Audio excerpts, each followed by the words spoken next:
Hello everyone, my name is Vitesh Malhotra and I am a student at Bennett University pursuing my BTech CSE. I had a wonderful opportunity to intern at an organization named Global Education Limited, situated in Nagpur, Maharashtra. And as an project in my internship, I was responsible for creating the learning management system and making it better. I was at a position of full stack developer there. So moving on, I'll be showcasing you about the company in this video, what the project was, and a small demo to just let you go through what my contributions towards this organization were in this 6 months. There's something about the company that you can pause and read about.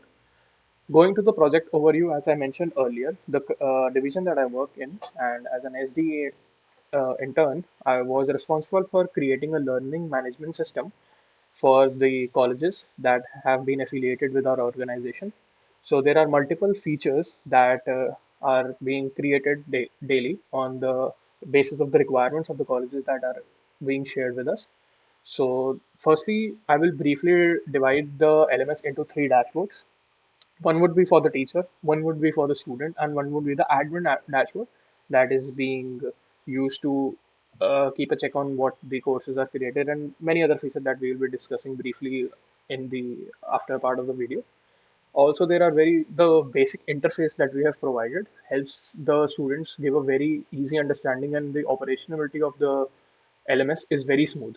So this is something of the project overview that you can also pause and read. I'll just briefly go into and talk about our team. So our main core team is consisting of 5 members, including me. There are some brilliant testers also with us who keep on test the deployments that we make so that there are no bugs that can be reported by the student later on. We always test the things first and then go for the deployment. So the basic tech stack used is React.js, the framework for the front end, and at the back end we are using MongoDB. Other things are used for the integration. Gatsby is used for the deployment, and so this 6 months internship has made me understand these software, these technologies very in depth. I have gotten a very extensive understanding of these tech stacks which I didn't have before. So this was a very wonderful opportunity for me. Also, talking about what our game plan when we are developing the LMS with new features is, so we basically firstly define a problem that is mostly given us by the, I would say, the colleges, a common problem that everybody is facing, or there is a new feature that can be added which we see would be useful for teachers, student, or admin. We surely work on that. We collect data about it along by scrutinizing the other LMS that are available in the market and see how they are better in that part from us, and we try to create a better version of them. And similarly, we find a solution, a very insightful and friendly interface solution, I would say. And then we wait for the, I would say, feedbacks so that if there is any more room for improvement, we are always up for it. So, talking about some of the features, as you can see, I have briefly taken the screenshots of all the features that we created in the past 6 months, and I've also explained them down here. So, for very example, we can add a single course, and we can also upload batch courses. For example, a teacher had a complaint that he has to upload around 50 courses in a day, and it was being very difficult for him to add the course one by one. So we added a feature of batch uploading the courses so that it could be easy for him to upload it simultaneously all at one time.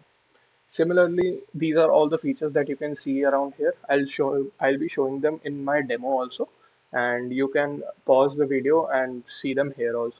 These are some wonderful features that we got to ourselves through feedbacks or by the administrator that we were told to make. Most recent one I would say that we worked on was was the tech mark that you saw just right there. Yeah, this one. So this is basically a progression marker where it shows that if this activity is completed by the student, it will clearly mark it so that the student does not have a confusion at whether that activity is done or not. Previously, there was a bit of confusion from the students and that they were not able to figure out whether they have done that activity or not. So this feature was added just to clarify that situation. Uh, Now the proctored system that is the MVP of our product right now that are we are marketing at the very end. So what in this time when online examinations have taken over because of COVID and everything, the proctored solution. is very important for every college. And since these clients are new, they are adapting to a Proctor solution from our end also. So it's only a one-page uh, solution for the Proctor. This toggle button you see, it can toggle into three, 4 pages so that only from one screen you will be able to view the camera of the student. A live video would be running on that. You will also be able to see the logs of the student, like what the student is doing.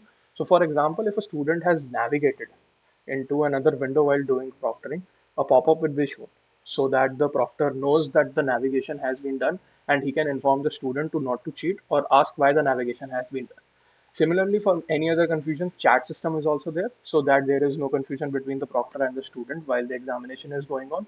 Also, before starting the proctored exam, the student needs to submit a photo of himself that is captured live at that point of time and two documents that the proctor has asked him to submit. So, for example, he can ask for the student ID and the government ID just to be sure that the student himself is giving the examination. After the approval of those documents only, the exam will be started. If the approval status right here would be shown rejected, the proctor has to give it a reason, and that will be shown in comments so that the student can know what was wrong with his documents and he can change the documents accordingly. So there is no sort of confusion created, and if there is any, the chat box is always available to chat between them. So moving forward, there is also one feature that we developed was the profile page. Generally in LMSs, we saw that the profile page was very briefly shown. It was not an extensive one. So we tried to make an extensive profile page that would also act as an e-portfolio later on, where the student can upload his CV. He can write all of his details. So what this will help is that if we make this profile shareable, it's directly a resume or a CV kind of a thing that a student on his early stage can share to the companies or to any of his mentors to showcase how well he's performing in his academic proficiencies. Now, these are some of the features that are listed that we also worked upon. So these are just the list of the features. You can pause and see them. These are also made by our team itself. These are some of the code snapshots. The backend code that I already told you was written in MongoDB, and the front end that is used in the React.js. So, yep, these are one of the two of the many domains that we have deployed our code on.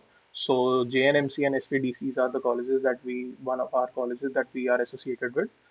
And this was a feedback that we were receiving that the satisfaction of the LMSs is increasing day by day. These were the feature charts that how many percentage of students are using the features and how useful it is. So according to that, we can regulate the use of the feature and improve which feature is not being used. So I think that's all for the PPT, and let's just go on to the demo. So yeah, this is the interface of the I would say my LMS, and I'll just log in with a teacher account first. So on the left hand side, there are all these activities that you can go through. These are the courses. So basically, if you are teaching, you will get the teaching one, and if you are studying, you will get the studying courses. The past courses are the ones that can be archived by the teacher, so that if this suppose this course is finished, I can archive that, and that will go into past. We have a domain specific search filter and also a search bar where we can directly search the courses. So if the number of courses increases, there is no problem to the teacher. If I go in this particular course, you'll see all the class. If I go into classwork, these are all the resources that a teacher can make. So it's an assignment, quiz, resources, lectures, and many more that he can make for the student as an activity, and they have to perform. Similarly, they for students also we have given a filter for this so that it makes very easy to find what are this. There are some grades where every teacher is grading the assignments and the student can view his grades. There are all the teachers and students list that only the teacher will be able to view, not the students. It's just for the reference of the teacher. And lastly comes the reporting, where there is an graphical view of all the marks of the students that are scoring, and all of the calculations that the teacher require are here, like the average, how many of them have passed, if the passing percentage is 50% or more, what's the minimum of the class, what the maximum, and how many students have submitted.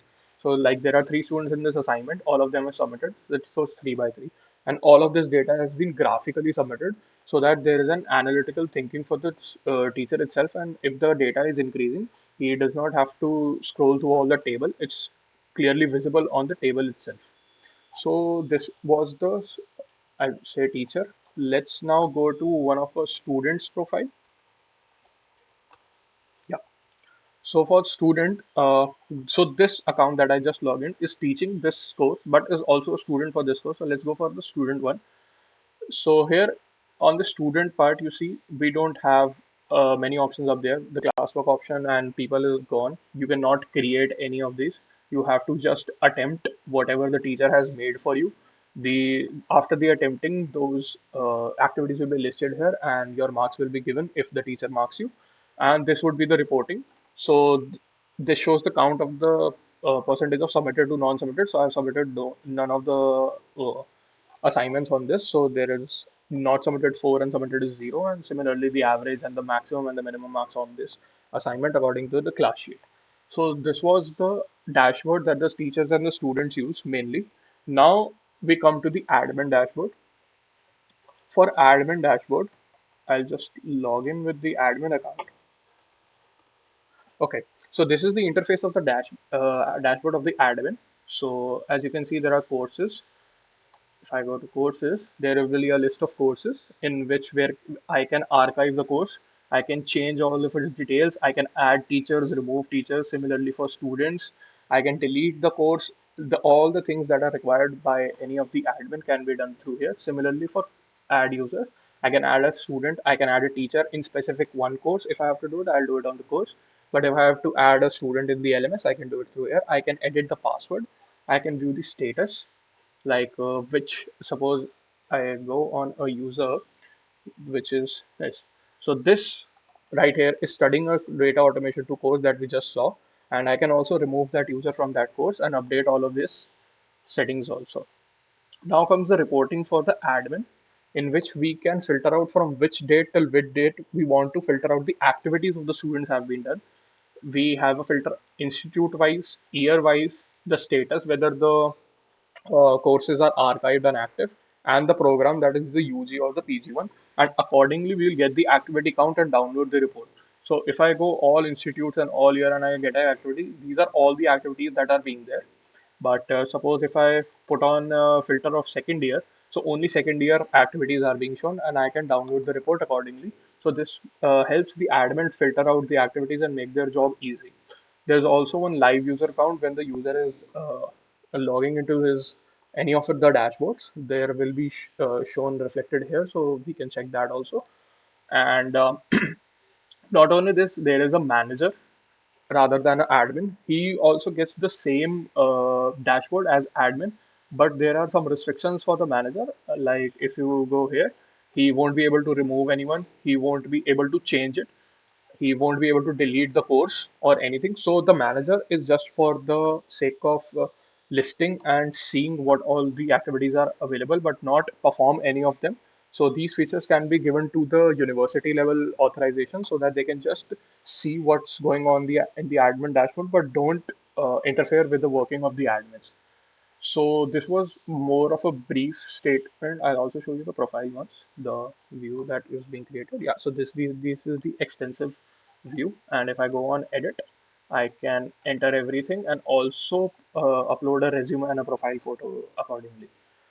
So more or less, this was the demo of the LMS, and this is the code if you want to see it live. So this is the backend code of one of the assets controller page, and this is the front end code in which we have opened the reporting page.